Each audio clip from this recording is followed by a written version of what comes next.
So today is a very exciting day because our kitchen, that hasn't really been a kitchen up until now, is going to get a huge upgrade. We're putting in a range cooker with an induction cooktop and multiple ovens underneath. And I'm very excited because for the last 3 years we've been cooking on essentially a camping stove, and then we upgraded that to a portable induction stove. Today we're putting a proper cooking machine into its final place in our future kitchen, which I guess is now our actual kitchen. Very excited. Now the reason I'm so excited is because this is literally my dream cooker, which sounds a bit crazy, but it is true. But I never thought I would be able to afford one or live in a house that would suit one. That is until we bought this old stone farmhouse in rural Portugal. While I was researching stoves, I looked at all sorts in all different shapes, sizes, colours, with different features, different numbers of hobs and fuel types and ovens and all of that kind of stuff. But I always kept coming back to AGA. I've lived in a couple of houses with them before, and there is really something special about them that I can't quite put my finger on. A couple of months ago, we ordered the cooker with a matching hood, and it's finally time to get it installed. Have you seen how big this thing is? You ordered it. You should know. I just measured the width. You may be familiar with the AGA brand, but if not, I'll give you a little bit of a backstory. They are a household name in the UK where this cooker was actually built and then subsequently imported into Portugal. They have an absolutely iconic style. They're available in a range of colours and now a range of fuel types. The ovens are electric and the cooktops can either be electric, induction or gas. The original AGAs of the 1920s were made of cast iron, and they used the concept of heat storage to cook gently with radiant heat to prevent food from drying out. They used to be fueled by coal or anthracite, and they were intended to be used as a heating system for an entire home, which could then also be used for cooking on hot plates or in the ovens. Over the years, the technology has evolved significantly, but the styling has remained true to its traditional roots. I've lived in 2 previous houses with AGAs, one very old, the heat the house style, and one which was a modern dual fuel type. I really love the way they look, the timeless design, the quality craftsmanship, and of course, cooking on them. We bought this AGA Masterchef Delux 90cm version from a dealer based in the Algarve in Portugal called AGA Brass. The whole experience of dealing with them was excellent and almost entirely done over email, which was really convenient for us. Jose did our installation, was great to work with, super friendly and really responsive, which made the whole process an absolute breeze. If you want to find out more about them, I've left a link in the description if you want to check out their showroom or website. Now that our short history lesson is over, it was time for us to step in and lend a hand to Jose to get our new cooker hood mounted up on the stone wall. These are coming out now.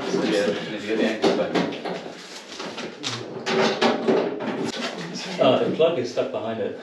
Yeah. That's alright. If I move it away a little bit, you might be able to get up there and tease it out. Right. Hang on. Hang on, I'll have to go the other way. Okay, it's out. Okay. There we go. And down. Put it down again. Okay. Yeah, that's a challenge, isn't it? Take 2. I think this is a two. Okay, so. Okay.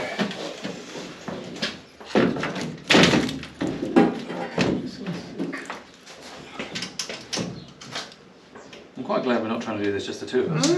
Remember the last one we did? Oh my goodness. Okay, hang on. Holding. We still got it. Can we put it down? Yeah. Down? Yeah, let's take it down again. Okay.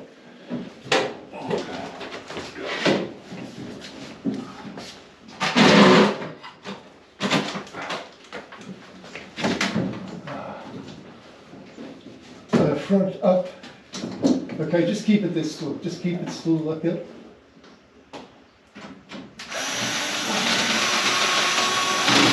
Okay, I'll have to use this one.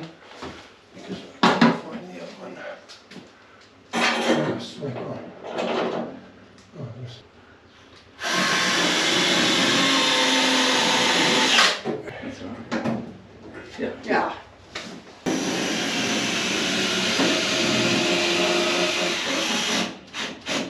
Nicely done. A suspicion is not level. That's all right. Nothing else in this house is level. It's not. That's not far off. But we can tweak it. Yeah, there you go. There we go, nice one.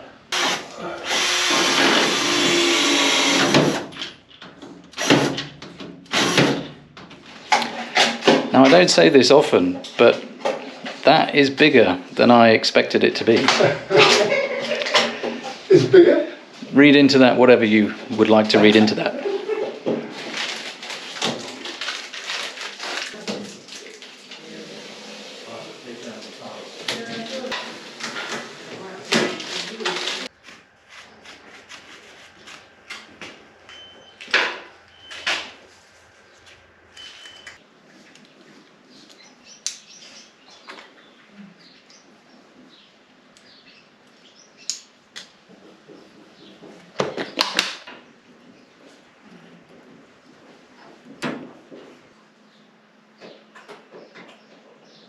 Looks promising.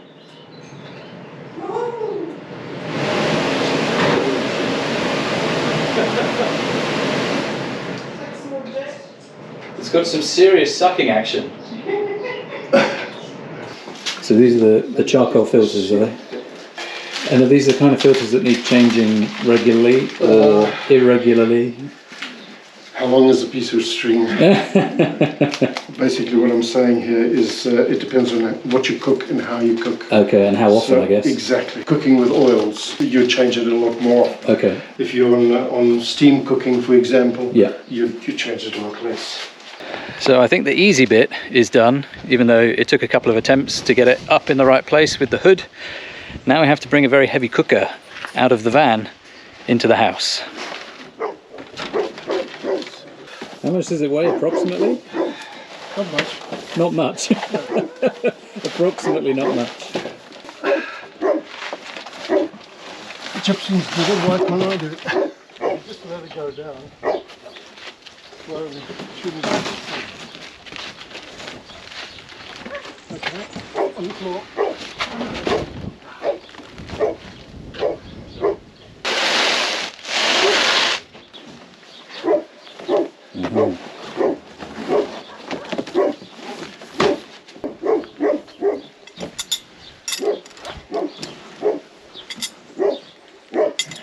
Wow.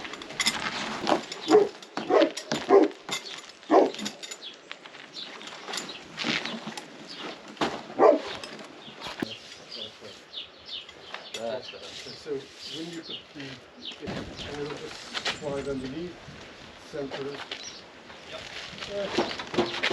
1, 2, 3. Yep. 3 left. Yeah, that's better.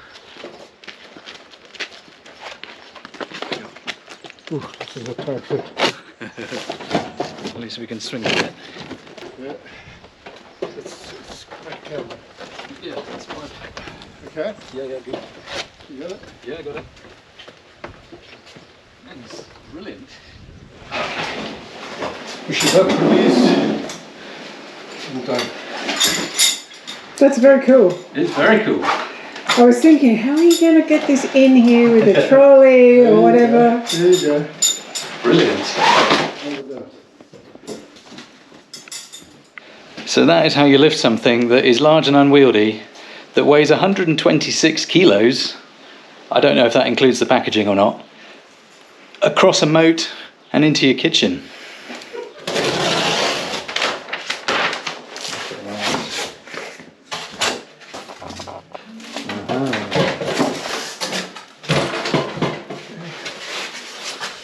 This way.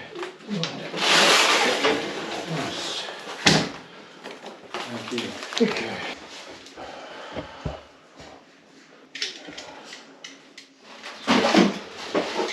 You look thoughtful.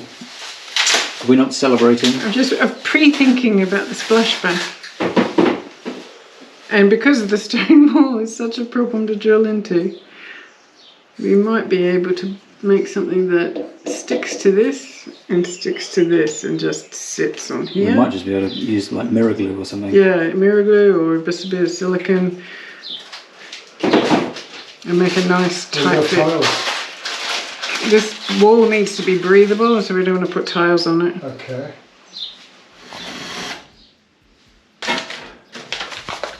Thank you. Solid that is.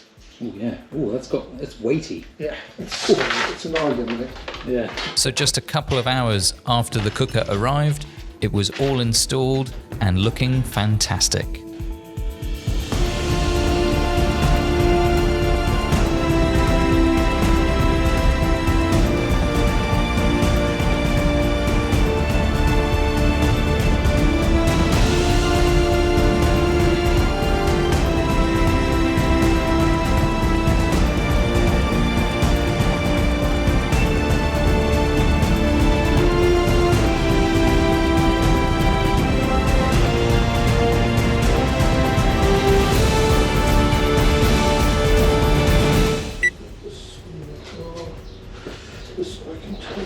It's the cleanest it's ever going to be. That's it. Done. Job well done. Beautiful. Okay, cool. So there we go. That is installed and looking really quite nice indeed. I'm very pleased with the way that it looks. It is a little bit bigger than I thought it would feel in the space, and I'm really glad that I went for this model and not the slightly larger one. This is 90 centimeters wide and 60 centimeters deep. The slightly larger one is 110 centimeters wide, so not a huge difference, but I think it would have felt too big for the space, because then you have a bigger hood as well. The one thing that is a bit of a surprise is the size of the hood, not in terms of width, because you would expect that to cover the whole cooking area, but in terms of the depth, it comes all the way flush to the front of the cooking surface, which I guess makes a lot of sense, but it is deeper than most hoods that I've ever used before. So hopefully I don't bang my head on it too much, but we'll see. We will put this to the test in just a minute, and of course we will get Kylie's opinion as well. But I thought I'd give you a quick tour of it so that you see it in all of its glory. I mean, don't expect too much. It is just a cooker with a hob and some ovens. But yeah, so we've got the induction cooktop with 5 cooking zones. They don't really show up on the camera too well, but there's a small one here, there's a slightly bigger one at the back, there's a really big one in the middle, and then this one over here is quite interesting because you can use them independently. So you could have a frying pan at the front and a saucepan at the back, but they can also be linked together. And in fact, it came with this thing. This is, I just put it away in the grill oven, and this sits up on here. And so you've got an induction grill pan for cooking fish or steaks or bacon or something like that. So you've got all the usual controls at the front. These have got a really nice kind of, they kind of lock into place as you turn them around and then back again. It's not just like a push button thing, which I really don't like about the tabletop induction hob that we've got and have been using in the shed for a while. This has got a really nice quality feel to it. So you've got all the 5 rings here, and then you've got all the controls for the ovens and the grill. So the top one up here, there's the grill. Then there is a multi-function oven down below. And then over here, there is another one. This is the other thing that is a little bit strange. Because this door opens horizontally, I would have expected the handle to be there, but I'll get used to that. In here, we've got another fan-assisted oven. Controls are up here. It's got a plate warmer and a number of racks which you can move around, take out, leave in, whatever it is. So yeah, loads and loads of oven space for different temperatures or different styles of cooking, which is kind of cool. But I think one of the best features of a range cooker like this is so easy to clean. There's no little kind of knobbly gas things and grates that go over the top to move your pan or whatever it is away from the flame. It's just this one solid ceramic cooktop, really easy to clean. So maybe I'll actually clean it. I can hear you laughing next door. The other thing that I haven't looked at yet, but I do know is a feature of this, is it has a built-in meat probe thermometer. So if you're doing a roast or something like that, or cooking a steak that you want to be a perfect temperature on the inside, One of the ovens, I don't know which one, but I think the multifunction one, has a temperature probe built into it. So I am really looking forward to putting this through its paces over the next few days, weeks and months. And we are planning to bring you some cooking videos, not just your typical kind of recipe type stuff. We have some interesting ideas for how we're going to approach it. But we need to do a little bit more work in here before we can do that, because there isn't really anywhere to prep vegetables or meat or anything, because it's still very much a work in progress, but we will do our best. Anyway, let's go and see what Kylie thinks about this. Hello. Hello. You want to come and see this cool new thing in the kitchen? Yes. This is looking good. Ugh. Some may say that I'm a perfectionist. I like to think I'm just meticulous. So I'm meticulously cleaning all the edges of the stone and getting all the bits of lime off the face of the stone with vinegar. And it's taking some time. It's looking good. You want to see something else that looks good? What are you offering? It's big. Yeah. Those lights are nice though. Aren't they? Yeah, they don't point into your face or anything. Wow. It's actually not as deep as I was expecting. It doesn't intrude into the space as much. It's very pretty. Oh my goodness. Do you think we now have to make our cupboards this colour to make them match? Oh, we could. Because we're not going to have a black. It's No. very nice. It's a massive hood. Isn't it? It's much deeper than I thought based on the photos. I mean, it comes out the full 600mm, Yeah. which is great because then it can pick up steam and stuff from everywhere. And it's one of the few, so this is a ductless extractor. We didn't want to have to put ducting through the stone wall because it goes onto the wall that faces the road. And we've had a ductless system in London before for similar reasons. It's nice that we can have an extractor because originally we weren't going to have one. We do need to finish some of the works up there to hide some of the cabling. Your mum's one isn't that big, is it? She doesn't have the AGA hood. Ah, okay. She might be buying one now. Are you happy? Because you're the one that does the cooking, right? I'm very happy. I think it looks excellent. I think it is the perfect blend of modern in looks, but also in features with an induction cooktop, but also traditional farmhousey. So when we have, the rest of our rustic plastered walls and the rustic nooks and the exposed beams and some of the other reclaimed furniture that will be in here, the dining table, maybe a coffee station over here, that should kind of tie it all together, because some of the kitchen is going to be like built-in cabinetry and stuff like that, but we're going to go for a traditional style of door and handle to make sure that it keeps that kind of farmhouse look. So it's not going to be like super sleek and glossy and shiny, but this is a really nice combination of modern and traditional, which we're going for the entire interior, a mix of both, which is something you have to be careful with, but we are up for the challenge. Can I go back to my stone wall? You can, yes. I'll call you when the food is ready. Okay. So you know how I'm terrible at planning and thinking ahead? Well, that is exactly what has happened today, because we have not been shopping and we've barely got any food in the house, but I'm going to have a rummage in the fridge, I'm going to have a rummage in the garden, and I'm hoping that the chickens have laid some eggs for us and we can actually knock up like a nice brunch. I'm just going to try and throw something together and hopefully it tastes okay. Okay, let's see. There's not a lot in here, I don't think. We've got some sad looking beetroot, some chard that's bolting. There's a load of onions, but they're not ready, but we have got some in storage. There's nothing down here that we can eat. Okay, there's not much down here. Maybe a bit of garnish, some chives perhaps. That will make things look nicer at least. Grab a handful of those. Maybe some flowers. Let's see if the chickens can be more helpful. Hi chickens. Yes, very good. I'm coming to steal your eggs. Excellent. No pun intended. Just give that a bit of a dust off. A small one and a slightly bigger one. I guess you guys are out now. it's difficult to operate a chicken gate with just one hand.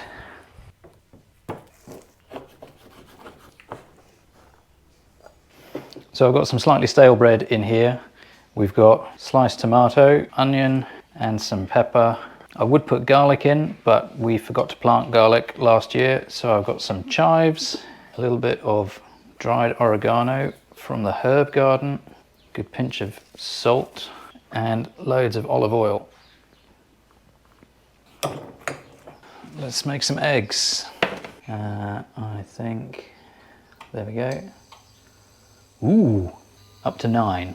I think we probably just need 3 for eggs. It sounds very similar to the one that we have in the shed. So it has that kind of pulsing sound. I don't know if you can hear it. It's the sound of induced electricity. The good news is our off-grid solar system can handle this and all the lights and the heat pump and everything else that we've got on. So that is good news. Heat up faster. It doesn't get much fresher than that. Did you ever think you would watch a video of someone frying an egg? The kind of cool thing about induction, if you're not familiar with it, is that the way that it works is it only works when there is a pan of a certain type on the hob, but then that entire cooking surface of the pan is what gets hot. So it's not just like right underneath where the flame is. The whole thing that is in contact with the hob heats up and becomes a cooking surface. Tell you what, I feel like this hood is a little bit low, which is a surprise.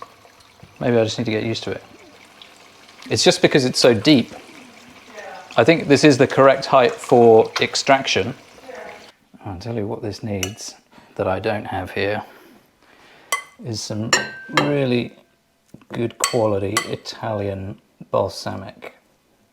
But I do have a little bit of cider vinegar just to give it a bit of extra acidity. So it's possibly the least imaginative thing I could have cooked on our new machine, a fried egg. You'll have many opportunities. There will be some opportunities. You do like to eat. I insist that you try it out much more. Is it okay? And then we get our own tomatoes. Where is this from? Onion. It is a chive flour. Chive. You can eat it. It tastes like chives. It's strong, eh? That's going to be better. Probably is. That is not bad. Yeah, with some homegrown tomatoes and a homegrown pepper. Yeah, and homegrown rocket or spinach. Yeah. Spinach actually is really coming on. The spinach is doing well, yeah. Not quite ready. Excellent. How do we wrap this up? Or are people going to sit and watch us eat for 10 minutes? That's not funny. So obviously the kitchen's not finished, but we do have plans this year, in the not too distant future, to put some prototypes in along that back wall so that we can have some cabinet space. And some worktop space. And we're going to build something for here. And we've got another piece of furniture that we're going to upcycle for the coffee station. So stay tuned for that. I can't promise you when that's going to be. This year. As part of our being more comfortable in the house. Well, if you want me to keep cooking for you or for the lovely people, then I'm going to need a slightly better work table set up. So we might have to accelerate those plans. First, yes. Okay. The priorities are endless. So yeah, stick around for that. And for now, we're going to go finish our lunch. And we'll see you later in the next one. In the next one. In the next one. Bye. Bye. I'm too hungry to even turn the camera off.